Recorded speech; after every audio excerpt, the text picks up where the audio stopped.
Hi welcome to Shereen's kitchen. இன்றைக்கி நம்ம ஷெரீன்ஸ் கிச்சனில் ஒரு சைவ விருந்து ஒன்று பண்ண போகிறோம்.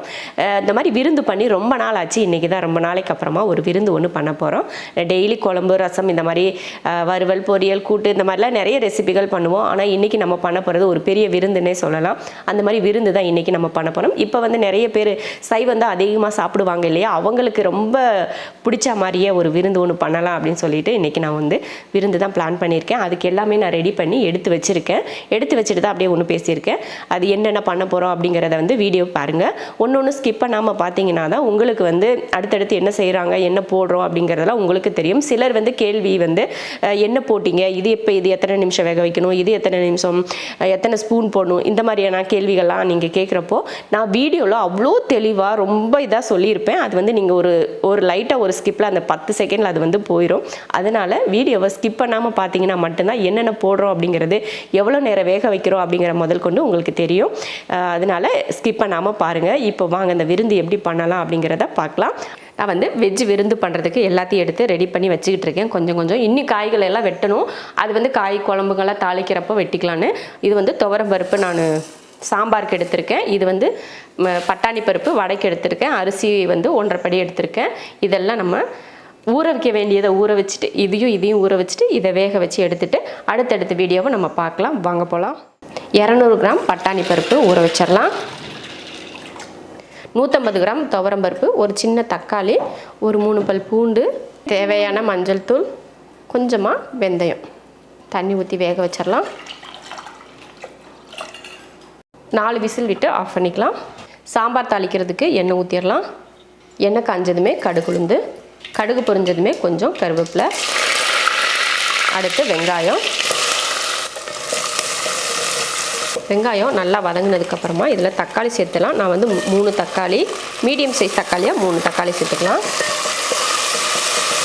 தக்காளி ஓரளவுக்கு வதங்கினதுக்கு அப்புறமா நான் வந்து முருங்கைக்காய் சேர்த்துக்கிறேன். 2 முருங்கைக்காய், 2 கத்தரிக்காய், மஞ்சத்தூள் போட்டு கொஞ்சம் உப்பு சேர்த்து இதையும் நல்லா வதக்கி விட்டுருவோம். இந்த காய் தக்காளி எல்லாம் நல்லா வதங்கி வரட்டும். அதுக்கப்புறமா மசாலாலாம் சேர்ப்போம். தக்காளி காயெல்லாம் நல்லா வதங்கிருச்சு. சாம்பார் தூள் சேர்த்துக்கலாம். 2 ஸ்பூன் அளவுக்கு சாம்பார் தூள்.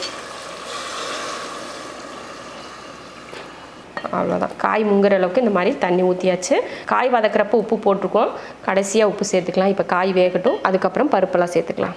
பருப்பு பாருங்கள் நல்லா வெந்துருச்சு பாருங்கள். ரொம்ப வந்து பருப்பு மத்து வச்சு ரொம்ப வலுவலாம் கடையாமல் சும்மா அந்த கரண்டி வச்சு இது போல் கலந்து விட்டாலே போதும். இது போல் பருப்பு வந்து கொஞ்சம் இதாகவே இருக்கணும். இப்போ இதை சாம்பாரில் ஊற்றிடலாம். காயெல்லாம் பாருங்கள் ஓரளவுக்கு நல்லா வெந்துருச்சு. இப்போ இதில் பருப்பு ஊற்றிடலாம். அடுத்து கொஞ்சமாக தண்ணி சேர்த்துருவோம். தேவையான உப்பு சேர்த்து கலந்து விட்டுருவோம். நல்லா கொதித்து ஒரு 5 நிமிஷத்துக்கு வேகட்டும். காயெல்லாம் முக்கால்வாசி வெந்துருச்சு. இப்போ பருப்பெல்லாம் ஊற்றுனதுனால ஒரு 5 நிமிஷத்துக்கிட்ட வேக வச்சிடலாம். இது நல்லா வெந்துருச்சு. இந்த டைமில் கொஞ்சம் புளி சேர்த்துடலாம். கொஞ்சமாக சேர்த்துக்கலாம். அவ்வளோதான், புளி சேர்த்தாச்சு. அது வெந்துட்டுருக்கட்டும். புளி ஊற்றி நல்லா வேக வச்சுருந்தோம். அந்த புளியோட பச்சை வடை போகிற வரைக்கும் நல்லா வெந்துருச்சு. இறக்க போகிறதுக்கு முன்னாடி மல்லித்தலை தூவிட்டு கொஞ்சம் கருவேப்பிலையும் தூவிட்டு இறக்கிக்கலாம். அவ்வளோதான். இதுக்கு மேலே உங்களுக்கு நெய் ஊற்றணுமோ நல்லெண்ணெய் ஊற்றணும்னாலும் நீங்கள் ஊற்றிக்கலாம். சூப்பராக இருக்கும். இந்த மாதிரி தான் இருக்கணும் சாம்பார். ரொம்பவும் கெட்டியாகவும் இருக்கக்கூடாது, ரொம்ப பச்சை தண்ணி மாதிரியும் இருக்கக்கூடாது. இந்த அளவுக்கு பக்குவத்தில் இருந்ததுன்னா சாம்பார் எல்லாத்துக்குமே ஊற்றி சாப்பிட ரொம்ப நல்லாயிருக்கும். அதாவது இட்லி, தோசை, பொங்கல், சாப்பாடு இந்த மாதிரி எல்லாத்துக்குமே ரொம்ப அருமையாக இருக்கும். இப்போ அடுப்பை ஆஃப் பண்ணி இறக்கி வச்சிடலாம். ஒரு 50 கிராம் அளவுக்கு கடலைப்பருப்பு எடுத்திருக்கேன். அதே அளவுக்கு பாசிப்பருப்பு சேர்த்துக்கலாம். இப்போ இதை கழுவிடலாம். பருப்பை கழுவிட்டு கொஞ்சம் மஞ்சள் தூள், 3 பல் பூண்டு, 1 தக்காளி, தேவையான தண்ணி. அதிகமாக வேணால் கம்மியாக ஊற்றிக்கிட்டால் போதும். கூட்டுக்கு வந்து அதிகமாக தண்ணி ஆயிரும். அதனால் கொஞ்சமாக ஊற்றிக்கிட்டால் போதும். இவ்வளோதான். இந்த பருப்பு முங்குற அளவுக்கு ஊற்றிட்டு இப்போ மூடி போட்டு 4 விசில் விட்டு ஆஃப் பண்ணிக்கலாம். கூட்டு தாளிக்கிறதுக்கு எண்ணெய் ஊற்றிக்கலாம். எண்ணெய் காஞ்சதுமே கொஞ்சம் கடுகு உளுந்து, அடுத்து கொஞ்சம் கருவேப்பிலை, ஒரு பெரிய வெங்காயம். வெங்காயம் வதங்கினதுமே சவு சேர்த்துக்கலாம். கொஞ்சம் மஞ்சள் தூள், ஒரு 1/2 ஸ்பூன் அளவுக்கு மிளகாத்தூள், ஒரு 1/2 ஸ்பூன் அளவுக்கு மல்லித்தூள் சேர்த்துட்டு நல்லா கலந்து விட்டுருவோம். கொஞ்சமாக தண்ணி வதக்கினதுக்கப்புறமா தண்ணி ஊற்றி விட்டு வேக வச்சுருவோம். அதிகமாக வேணால் சும்மா அந்த காய் முங்குற அளவுக்கு மட்டும் தண்ணி ஊற்றி வேக வைக்கலாம். அந்த காய் வேகிறதுக்காக மட்டும்தான் அந்த தண்ணி. ஒரு 1/4 கப் அளவுக்கு தேங்காய் துருவல் சேர்த்துக்கலாம். சீரகம் 1/4 ஸ்பூன், ஒரு பச்சை மிளகாய், 2 பல் பூண்டு. இதை அரைச்சி எடுத்துடலாம். ரொம்ப குறப்பாக அரைக்கணும். தண்ணி ஊற்றி வலுவலுலாம் அரைக்க தேவையில்லை. அப்படி குறப்பாக அரைச்சி எடுத்துடலாம். நல்லா இந்த மாதிரி சவுச்சோ வந்து நல்லா வெந்துருச்சு. பார்த்தாலே தெரியுது பாருங்கள், நல்லா சவுச்சோ வந்து வெந்திருக்கும். இந்த பாருங்கள் நல்லா குலைவாக வெந்துருச்சு. இந்த மாதிரி கூட்டுக்கெல்லாம் குலைவாக வேக வைக்கணும். இந்த பாருங்கள், இது போல் கடலைப்பருப்பு வந்து முழுசாக இருக்கும், பாசிப்பருப்பு வந்து நல்ல குலைவாக மாறிடும். அந்த மாதிரி இருக்கிறதுக்காக தான் நம்ம பாசிப்பருப்பு சேர்க்குறோம். அப்போ தான் கூட்டு வந்து பார்க்குறதுக்கு நல்லா கொல கொலன்னு இருக்கும். இப்போ இதை நம்ம வந்து காயில் சேர்த்துடலாம். அடுத்து நம்ம அரைச்ச தேங்காயும் சேர்த்துடலாம். இப்போ இதை கலந்துருவோம். நம்ம வந்து காஷ்மீரி ரெட் சில்லி போட்டதுனால கலர் கொஞ்சம் ஜாஸ்தியாக இருக்குது. கொஞ்சம் அந்த குக்கரை கழுவி கொஞ்சமாக தண்ணி ஊற்றிருக்கேன். இப்போ இது கொஞ்சம் கொதிக்கட்டும், அதுக்கப்புறம் இறக்கிடலாம். கூட்டு பார்த்திங்கன்னா கொஞ்சம் தண்ணி ஊற்றிருந்தாலே அதெல்லாம் நல்லா வற்றி நல்லா கெட்டி பக்குவத்துக்கு வந்துருச்சு. இறக்க போகிறதுக்கு முன்னாடி கொஞ்சம் மல்லித்தலையை தூவிட்டு கிளறி விட்டு இறக்கிடலாம். அவ்வளோதான். இப்போ அடுப்பை ஆஃப் பண்ணிடலாம். அருமையான கூட்டு ரெடி. வெண்டைக்காய் குழம்பு பண்ணுறதுக்கு முதல்ல வெண்டைக்காய் வறுத்தரலாம். நான் வந்து ஒரு 200 கிராம் அளவுக்கு வெண்டைக்காய் எடுத்து வெட்டியிருக்கேன். அதை சேர்த்துடலாம். வலுவலுப்பு இல்லாமல் வறுத்து எடுத்துடலாம். வெண்டைக்காய் வதங்கிருச்சு. இப்போ ஒரு பிளேட்டில் மாற்றி வச்சுட்டு வெண்டைக்காய் வதக்கியாச்சு. நல்லா இது போல் வலுவலுப்பு இல்லாமல் வதக்கி எடுத்துட்டு அடுத்து இதில் சின்ன வெங்காயம் ஒரு 10லேருந்து 15 போல் சேர்த்துக்கலாம். அது போல் ஒரு 5-6 போல் பூண்டு, இதையும் நல்லா வதக்கிடுவோம். இதில் ஒரு 2 தக்காளியும் சேர்த்துக்கலாம். வெங்காயம் பூண்டும் நல்லா வதங்கினதுக்கப்புறமா 2 தக்காளி அதையும் வதக்கிடுவோம். தக்காளி நல்லா சாஃப்டாக வதங்கிடுச்சு. அடுத்ததாக பார்த்திங்கன்னா மல்லித்தூள் சேர்த்துக்கலாம். 2 ஸ்பூன் அளவுக்கு மல்லித்தூள். அடுத்து மிளகாத்தூள் 1 ஸ்பூன், கொஞ்சமாக மஞ்சள் தூள். இதை வதக்கிடுவோம். அடுப்பை சிம்மில் வச்சுக்கோங்க. அவ்வளோதான். இது மசால் போட்டு லைட்டாக இது போல் அந்த எண்ணெயில் வந்து இது மாதிரி வதக்கிட்டு இப்போ அடுப்பை ஆஃப் பண்ணிவிட்டு ஆற வச்சு அரைக்கணும். ஆற வச்சிடலாம். வதக்கின மசாலா அரைச்சாச்சு. இப்போ தாளித்து விட்டுடலாம். ஒரு கடாய் வச்சுட்டு எண்ணெய் ஊற்றிடலாம். எண்ணெய் காஞ்சதுமே கொஞ்சம் கடுகு உளுந்து, அடுத்து கொஞ்சம் வெந்தயம், அடுத்து கருவேப்பிலை, ஒரு 10-20 போல் சின்ன வெங்காயமும் ஒரு 2 பல் பூண்டு சேர்த்துட்டு நல்லா வதக்கி விட்ருவோம்.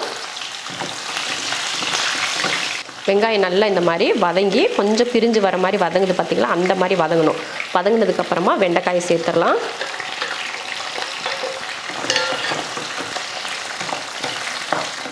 வெண்டைக்காயும் இந்த வெங்காயத்து கூட சேர்த்து நல்லா வதக்கி விட்டுட்டு அரைச்சி வச்சுருக்க மசாலா சேர்த்துடலாம். சேர்த்துட்டு நல்லா இந்த மசாலா அந்த காய் கூட நல்லா வதக்கி விடுவோம். நல்ல மசால் வந்து கொதிச்சு வெந்து எண்ணெய் பிரிஞ்சு வர ஆரம்பிச்சிருச்சு. இந்த டைமில் புளி சேர்த்துடலாம். தேவையான உப்பு, அடுத்து தண்ணி சேர்த்து கலந்து விடுவோம். ரொம்ப தண்ணியெல்லாம் வேணாம், கொஞ்சம் கிரேவி மாதிரி ஒரு கொல கொலன்னு இருந்தால் ரொம்ப நல்லாயிருக்கும் இல்லையா, அதனால் ரொம்ப தண்ணி ஊற்றாமல் பண்ணிக்கலாம். நல்ல ஹோட்டல் ஸ்டைலில் வெண்டைக்காய் புளிக்குழம்பு. நம்ம வெஜ்ஜு ஹோட்டலுக்கெலாம் போனோம்னா அந்த புளிக்குழம்புலாம் சாப்பிட்றதுக்கு ரொம்ப நல்லாயிருக்கும். அதில் எதுவுமே இருக்காது, எல்லாத்தையும் மொத்தமாக அரைச்சி இந்த மாதிரி தான் நல்லா பார்க்குறதுக்கு கலர்ஃபுல்லாக டேஸ்ட்டாக அப்படியே கொடுப்பாங்க. அதே போல் தான் இதுவும். சரி, அவ்வளோதான். இப்போ மூடி போட்டுடலாம். நல்லா ஒரு 5 நிமிஷத்துக்கு வேகட்டும். வெண்டைக்காய் புளிக்குழம்பு பாருங்கள், அப்படியே கொல கொல கொலன்னு பார்க்குறதுக்கு அப்படியே கலர்ஃபுல்லாக நல்ல எண்ணெய் பிரிஞ்சு வந்து சூப்பராக இருக்குது. ரொம்ப அருமையாக இருக்கும். இந்த மாதிரி வெண்டைக்காய் புளிக்குழம்பு செஞ்சு வைங்க. பழசாக ருசி ரொம்ப அருமையாக இருக்கும். இன்றைக்கி சாப்பிட முடியலைன்னா நாளைக்கு கூட வச்சு சாப்பிடுங்க, அவ்வளோ ருசியாக இருக்கும். நீங்கள் வேணும்னா கூட ட்ரை பண்ணி கூட இன்றைக்கி வெண்டைக்காய் குழம்பு வச்சுட்டு சாப்பிடாம அப்படியே வச்சுட்டு நாளைக்கு எடுத்து சாப்பிட்டு பாருங்கள், சூப்பர் டேஸ்ட்டில் இருக்கும். கண்டிப்பாக இதே மெத்தடில் பாவக்காய் குழம்பு மறக்காமல் எல்லா ரெசிபிக்கும் செஞ்சு சாப்பிடுங்க. இப்போ இறக்கிடலாம். இப்போ வந்து நான் முட்டைக்கோசும் கேரட்டும் 2 சேர்த்து ஒரு 1/4 கிலோ அளவுக்கு எடுத்து இதை கலந்துடலாம். 2 கலரையும் ஒன்றா போட்டு பொரியல் பண்ணால் ரொம்ப நல்லாயிருக்கும். ஒரு 3 பச்சை மிளகாய் நம்ம இது கூடவே சேர்த்துக்க போகிறோம். 3 பச்சை மிளகாய், நம்ம கையில் இது போல் ஒரு கைப்பிடி அளவுக்கு தேங்காய், அதே அளவுக்கு வெங்காயமும் ஒரு கைப்பிடி அளவுக்கு, தேவையான அளவு உப்பு, கொஞ்சமாக மஞ்சள் தூள். இப்போ இதெல்லாம் நல்லா கலந்துடலாம். அவ்வளோதான், எல்லாம் இப்படி கலந்து வச்சாச்சு. இப்போ நம்ம தாளிச்சிடலாம். தாளிக்கிறதுக்கு ஒரு கடாய் வச்சுட்டு எண்ணெய் ஊற்றிடலாம். எண்ணெய் காஞ்சதுமே கடுகு உளுந்து சேர்த்துட்டு, கடுகு பொரிஞ்சதுமே கருவேப்பிலை, அடுத்ததாக காய் சேர்த்துடலாம். சேர்த்துட்டு நல்லா கலந்து விட்டுருவோம். கலந்து விட்டாச்சு. இப்போ கொஞ்சமாக தண்ணி சேர்த்துடலாம். அதிகமாக வேணால் சும்மா நம்ம கையில் எடுத்து தெளிக்கிற அளவுக்கு ஊற்றிக்கிட்டால் போதும். அவ்வளோதான். மூடி வச்சுருவோம். நல்லா அந்த நம்ம ஊற்றின தண்ணி லைட்டாக தண்ணி தெளித்தோம் பார்த்திங்களா, அந்த தண்ணி வற்றி சூப்பராக கோஸ் வெந்திருக்கு. ரொம்ப நேரத்துக்கெல்லாம் வேக வைக்கக்கூடாது. தண்ணி ஊற்றி டேஸ்ட் அவ்வளோவா நல்லா இருக்காது. ஒரு காய் வந்து ஒரு 3/4 பக்குவத்துக்கு வெந்திருந்தால் தான் பொரியல் வந்து சாப்பிட்றதுக்கு ரொம்ப நல்லாயிருக்கும். அவ்வளோதான். இப்போ கோஸ் பொரியல் ரொம்ப ஈஸியாக ரெடி ஆயிடுச்சு. நம்ம எப்பயுமே பார்த்திங்கன்னா எல்லாம் தாளித்து விட்டு அதுக்கப்புறமா போடுவோம். இப்போ எல்லாத்தையும் ஒன்றா பிணைஞ்சு இந்த மாதிரி பொரியல் பண்ணுறது நமக்கும் வேலை ஈஸியாக இருக்கும். அந்த டேஸ்ட்டும் வேறு போல் இருக்கும். நம்ம என்றைக்கு சாப்பிட்ற மாதிரி இல்லாமல் புதுசாக இருக்கும். அவ்வளோதான். இப்போ அடுப்பு ஆஃப் பண்ணிவிட்டு இறக்கிடலாம். வறுவல் பண்ணுறதுக்கு எண்ணெய் ஊற்றிக்கலாம். எண்ணெய் காஞ்சதுமே கொஞ்சம் கடுகு, அடுத்து கொஞ்சம் சீரகம், அடுத்து 200 கிராம் அளவுக்கு பீன்ஸு உருளைக்கிழங்கு எடுத்திருக்கேன். அதை தான் இதை போல் நீல வாக்கில் கட் பண்ணி எடுத்து சேர்த்துருக்கேன். கொஞ்சம் மஞ்சள் தூள், தேவையான உப்பு, 1 நிமிஷத்துக்கிட்ட நல்லா இந்த மாதிரி வதக்கியாச்சு. இந்த டைமில் கொஞ்சமாக கரம் மசாலா, ஒரு 1/4 ஸ்பூனுக்கும் கம்மியாக கரம் மசாலா, ஒரு 1/4 ஸ்பூன் மிளகாத்தூள், காரத்தை பொறுத்து மிளகாத்தூள் சேர்த்துக்கோங்க, ஒரு 1/2 ஸ்பூன் மல்லித்தூள், ஒரு 1/2 ஸ்பூன் அளவுக்கு இந்த மாதிரி கசூரி மேத்தியும் சேர்த்துட்டு இப்போ இதை மொத்தமாக கலந்து விட்டுருவோம். உப்பு முன்னாடியே போட்டோம் இல்லையா, அதனால் இப்போ சேர்க்க தேவையில்லை. நல்லா கலந்துருவோம். இந்த மாதிரி காய் முங்குற அளவுக்கு லைட்டாக தண்ணி ஊற்றிடலாம். இப்போ காய் வந்து நல்லா வேகட்டும். பாருங்கள், ஊற்றின தண்ணி எல்லாம் நல்லா வற்றி காயும் நல்லா வெந்துருச்சு. சூப்பராக வெந்திருக்கு பாருங்கள். ரொம்ப குழைய விடாமல் இந்த மாதிரி வேக வச்சு எடுத்துக்கணும். இதுக்கு மேலே நம்ம இதில் எதுவுமே சேர்க்க தேவையில்லை. இறக்குறதுக்கு முன்னாடி கொஞ்சம் மல்லித்தலையும் கருவேப்பிலையும் தூவிட்டு சூப்பராக இறக்கி வச்சிடலாம். அருமையான ஒரு வறுவல் ரெடி. இந்த வறுவல் பார்த்திங்கன்னா வெரைட்டி ரைஸ் இந்த மாதிரிலாம் செஞ்சு லஞ்ச் பாக்ஸுக்கெலாம் எடுத்துகிட்டு போகிறப்போ நீங்கள் இந்த மாதிரி செஞ்சிங்கன்னா சூப்பராக இருக்கும். அவ்வளோதான். இப்போ அடுப்பு ஆஃப் பண்ணிக்கலாம். வறுவல் ரெடி ஆயிடுச்சு. ஒரு 1/2 ஸ்பூன் அளவுக்கு மிளகு, அடுத்து ஒரு 1/4 ஸ்பூன் அளவுக்கு சீரகம், அடுத்ததாக ஒரு 6 போல் பூண்டு. இதை தட்டி எடுத்துருவோம்.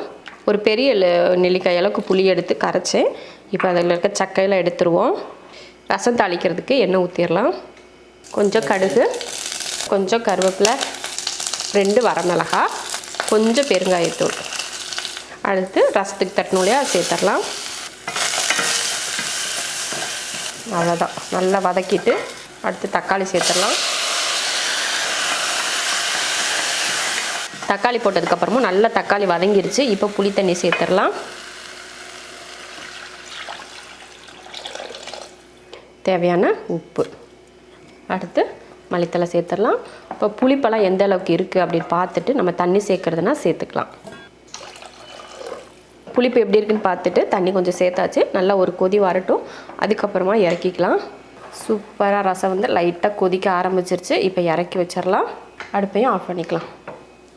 பாயசம் பண்ணுறதுக்கு நான் வந்து 1 லிட்டர் பால் சேர்த்துக்கிறேன். இப்போ ஸ்டவ் ஆன் பண்ணி கொதிக்கட்டும். ஜவ்வரிசி வந்து ஒரு கைப்பிடி அளவுக்கு எடுத்திருக்கேன். குக்கரில் போட்டு கொஞ்சம் தண்ணி ஊற்றி மூடி போட்டுடலாம். ஒரு 3 விசில் விட்டு ஆஃப் பண்ணிக்கலாம். நம்ம ஒரு பக்கமாக சேமியா வறுத்துக்கலாம். இந்த 100 கிராம் அளவுக்கு சேமியா போட்டு வறுத்துக்கலாம். நல்லா பொன்னிறமாக வறுத்தெடுக்கணும். நல்லா பொன்னிறமாக இது போல் வறுத்தாச்சு. இப்போ இதை பாலில் போட்டுடலாம். பாலும் பாருங்கள் நல்லா கொதிச்சு ஒரு கிட்டத்தட்ட ஒரு 5 நிமிஷத்துக்கு மேலேயே நல்லா கொதிச்சிட்ருக்கு பால். இதில் நம்ம வறுத்த சேமியாவை சேர்த்துக்கலாம். அடுப்பை சிம்மில் வச்சுட்டு சேமியாவை நல்லா வேக வச்சு எடுத்துருவோம். பார்க்குறதுக்கு இப்போ நம்ம போட்டதுமே பார்க்குறதுக்கு கம்மியாக இருக்கிற மாதிரி இருக்கும். அது வெந்து வர்றப்போ நல்லா ஓரளவுக்கு கெட்டி சேர்ந்து வந்துடும். நிறைய சேமியா போட்டோம்னாலும் என்ன ஆகுனா ரொம்ப அப்படியே ஒரு மாதிரி கேசரி மாதிரி ஆயிரும். அதனால் சேமியா வந்து கம்மியாக போட்டால் போதும். அவ்வளோதான். பாருங்கள், ஜவ்வரிசி எவ்வளோ சூப்பராக கண்ணாடியாக வெந்திருக்கு பாருங்கள். நான் கூட 3 விசில் விட்டேன். ஆனால் 3 விசில்னு சொன்னேன், ஆனால் நான் 2 விசில்லே ஆஃப் பண்ணிட்டேன். 2 விசிலுக்கே எவ்வளோ அருமையாக வெந்திருக்கு. இப்போ நம்ம இந்த தண்ணியை வடிச்சிட்டு ஜவ்வரிசியை மட்டும் சேர்த்துக்கலாம். சேமியா பார்த்திங்கன்னா ரொம்ப நல்லா வெந்துருச்சு. இந்த டைமில் நம்ம வேக வச்சுருக்க ஜவ்வரிசியும் சேர்த்துக்கலாம். சேர்த்துட்டு நல்லா கலந்து விட்டுறலாம். ஜவ்வரிசி போட்டதுக்கப்புறமும் 2 சேர்ந்து நல்லா கொதிக்க ஆரம்பிக்கட்டும். சேமியா கூட ஜவ்வரிசியை போட்டு நல்லா கொதிக்க ஆரம்பிச்சிருச்சு பாருங்கள். இந்த டைமில் நம்ம சர்க்கரை சேர்த்துக்கலாம். 200-250 கிராம் அளவுக்கு சர்க்கரை சேர்க்குறேன். நம்ம இனிப்பை பொறுத்து சர்க்கரை சேர்த்துக்கணும். இது சரியாக இருக்கான்னு பார்த்துட்டு அதுக்கப்புறமா நான் சக்கரை கொஞ்சம் சேர்த்துக்கிறேன். அடுத்ததாக ஏலக்காய் தூள் சேர்த்துக்கிறேன். ஒரு 3-4 ஏலக்காயை தூள் பண்ணியிருக்கேன், அதையும் சேர்த்துக்கலாம். நல்லா கலந்துடலாம். சர்க்கரையெல்லாம் போட்டு நல்லா வெந்துருச்சு. இப்போ இறக்க போகிறதுக்கு முன்னாடி முந்திரி திராட்சை வந்து வறுத்து வச்சுருக்கேன், அதை சேர்த்துடலாம். அவ்வளோதான். சேர்த்துட்டு இப்போ அடுப்பை ஆஃப் பண்ணிடலாம். சூப்பரான பாயசம் ரெடி.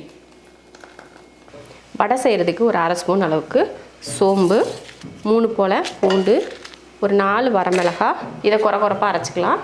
மிக்ஸி ஜாரில் பருப்பு போட்டுக்கலாம். நம்ம முன்னாடியே ஊற வச்சுட்டோம் இல்லையா, அதனால நல்லா ஊறி வந்துடுச்சு. தண்ணியை வடிச்சிட்டு இதில் சேர்த்துக்கணும். பருப்பு நல்லா குறப்பாக அரைச்சி எடுத்தாச்சு. அடுத்ததாக ஒரு வெங்காயம், இது கூட கொஞ்சம் கருவேப்பிலையும் மல்லித்தலையும் சின்னதாக அது போல் வெட்டி சேர்த்துக்கலாம்.